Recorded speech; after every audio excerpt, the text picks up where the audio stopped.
Magandang umaga po sa inyong lahat. Ako po si June and welcome sa panibagong episode ng ating vlog.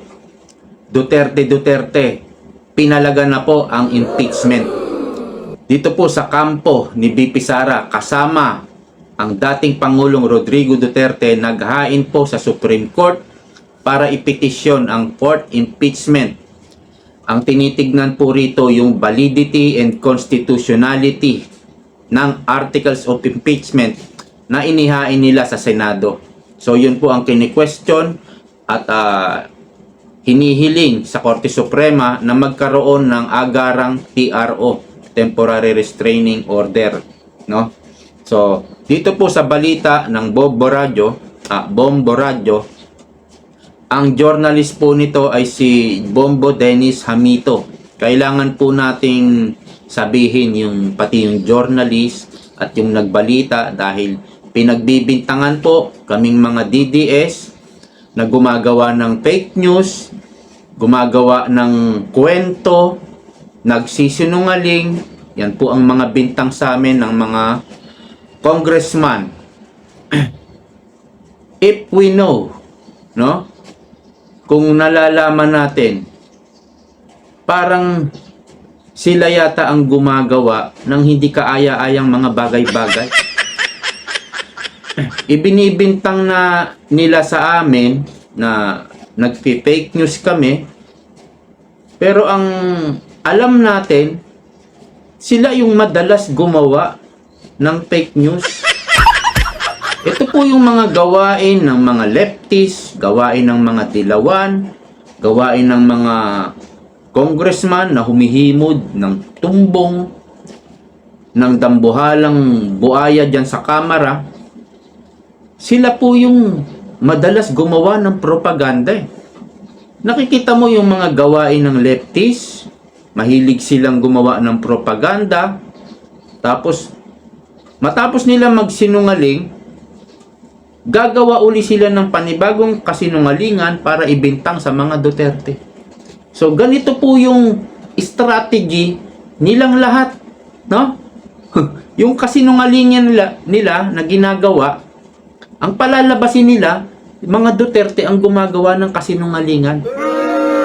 Yan ang pinapalabas nila sa media, sa iba't ibang platform. So kung mapapansin nyo, dapat pansinin nyo yun, pag-aralan nyo yung mga strategy nila. Yan po yung nakikita natin. So dito po sa balita ng Bombo Radio, VP Sara Duterte naghain na rin ng petisyon para harangin ang impeachment sa Kongreso. Ang sinasabi ba naman ng mga congressman, no? Sabi nila, harapin na lang itong impeachment. Harapin na lang. Bakit? Hindi ba hinaharap? Tinalikuran ba yung impeachment? Sige nga. Tinakbuhan ba ni VP Sara itong impeachment? Talaga namang haharapin ito no? Sa ayaw at sa hindi ni VP Sara, haharapin talaga. Katunayang hinaharap niya, eto nga't naghain ng naghain ng petisyon sa Korte Suprema. Yan ang patunay, ang preba na hinaharap, no? Tapos sasabihin harapin na lang. Bakit ganyan ang sagot nila? Kasi wala silang maisagot doon sa kini-question ng kampo ni VP Sara sa Supreme Court. Kung ano yung nilalaman ng petisyon, dapat doon sila sumagot. Hindi sila makasagot. 'Di ba? Dahil masalimuot pa ito. Masyadong maraming technicalities dito.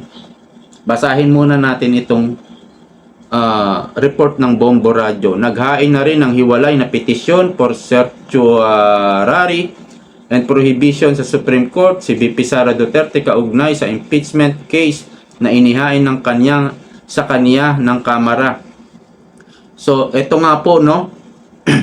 Ito matindi. Isinumite ito ng kampo ng Vice Presidente sa pamamagitan ng Fortun, Narbasa at Salazar law offices. Matitindi po itong law offices na to, itong Fortun at Narbasa. Hindi ko po kilala po itong Salazar. Malamang kukuha naman si VP Sara ng mga matitinding abogado. Ito pong si Attorney Fortun, isa ito sa depensa nung impeachment ni Erap. Bata pa si Attorney Fortun nung talagang nakikipaglaban siya, i-defend si Erap. Kaya hindi na impeach si Erap eh. Ang nangyari kaya natanggal si Erap dahil nag-EDSA 2. So yun po ang dahilan kaya natanggal si Erap. Katunayan, na-convict na din si Erap kasi pinakulong nila, hindi nila na-impeach. At nagkaroon ng pardon naman si Erap kaya nakatakbo muli, no? Matindi po itong Fortun Narvasa na to. Yung Salazar hindi ko kilala eh. Kumbaga, ang experience nito talagang marami ng ugat ito. Matindi na po itong mga abogado na ito. Nabatid na natanggap na ito ng korte ngunit hindi na naihabol sa kanilang en banc session kahapon. Bukod pa kasi ito sa petisyon ng 4 na Mindanawon. So, ito nga yung naunang petisyon nila Attorney Torion kung saan hinihiling naman ng mga taga Mindanao na ipawalang bisa ang impeachment complaint, magkaroon ng agarang temporary restraining order. At ayon po sa kampo nila Torion, nagpetisyon ang vice alkalde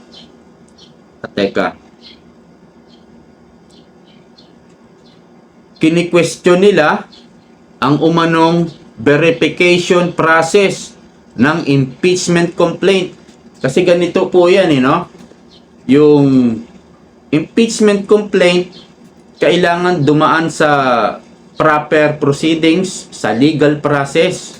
Ang alam natin, kailangan madinig yung impeachment complaint sa Committee on Justice sa Kamara. Hindi po yan nangyari, no? Pero ang pinaka-question nila Torion dito ay yung kung ito bang mga pumirma ay binasa ba nila yung impeachment complaint at pinanumpaan ba nila?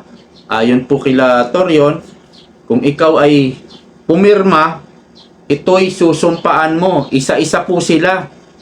215 daw yung pumirma. Sa loob lang ng parang ilang oras ba yun? 3 oras? Or 2 oras? 3 oras? Parang napaka-imposible.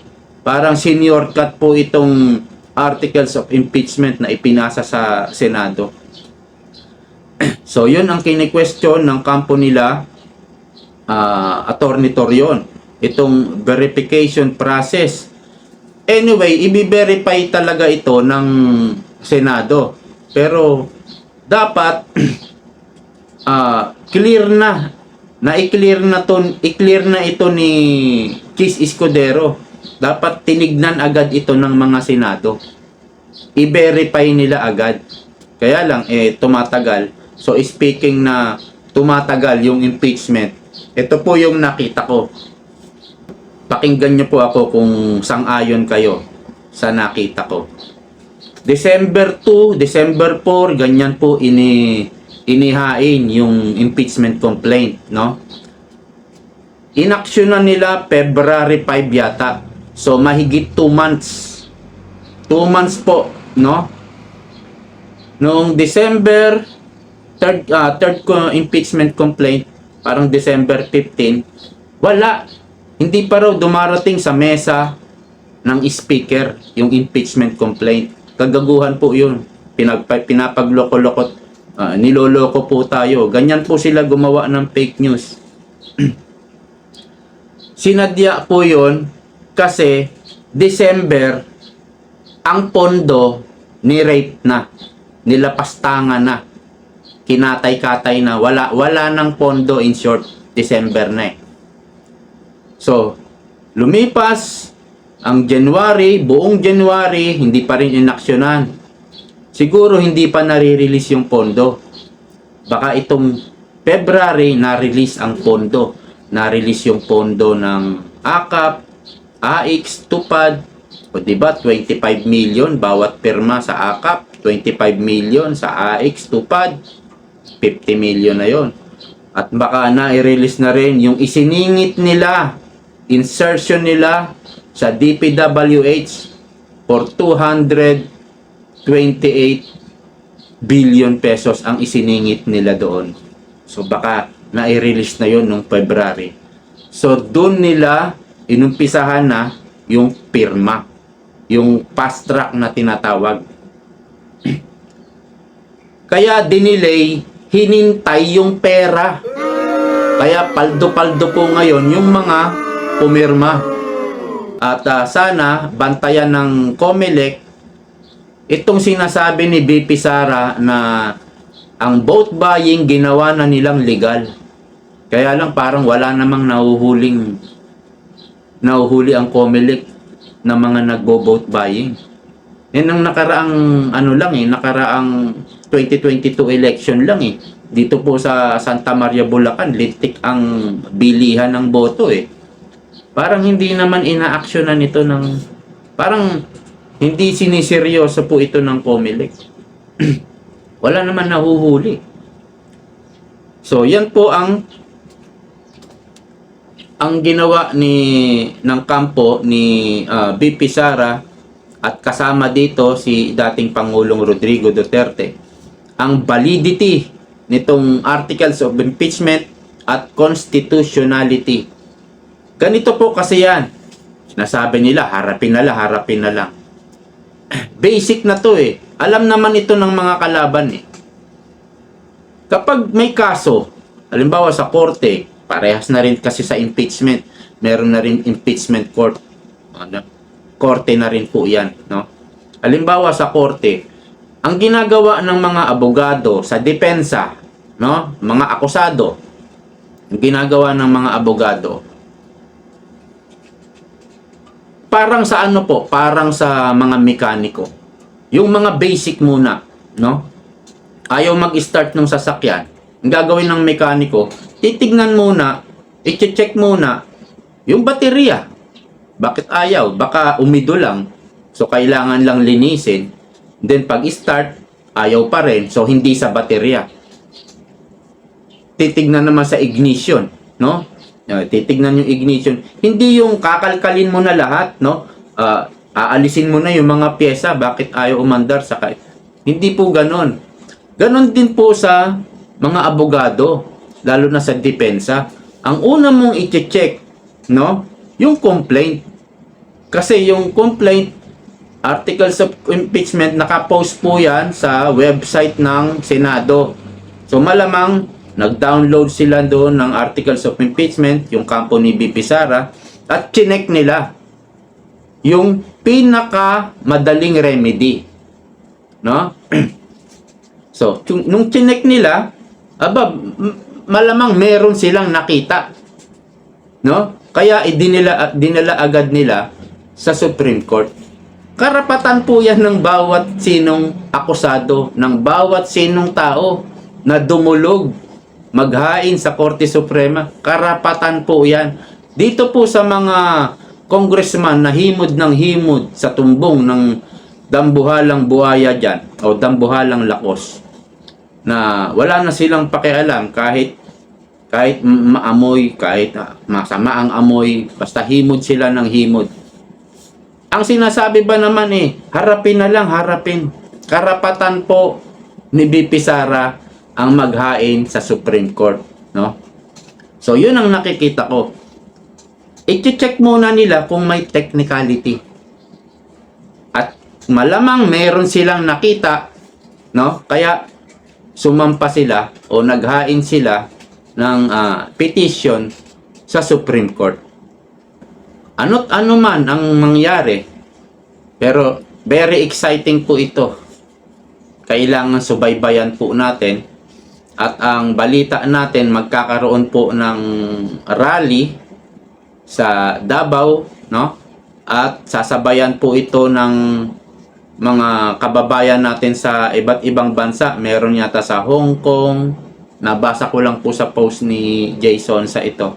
4 na bansa yun So, sabay-sabay po yon magsasagawa ng motorcade rally po yata. 4 wheels saka motorcycle, no? Ano't ano man ang mangyari, ma-impeachment si ma-impeachment si VP Sara, meron pa tayong pulong. Meron pa tayong baste. No?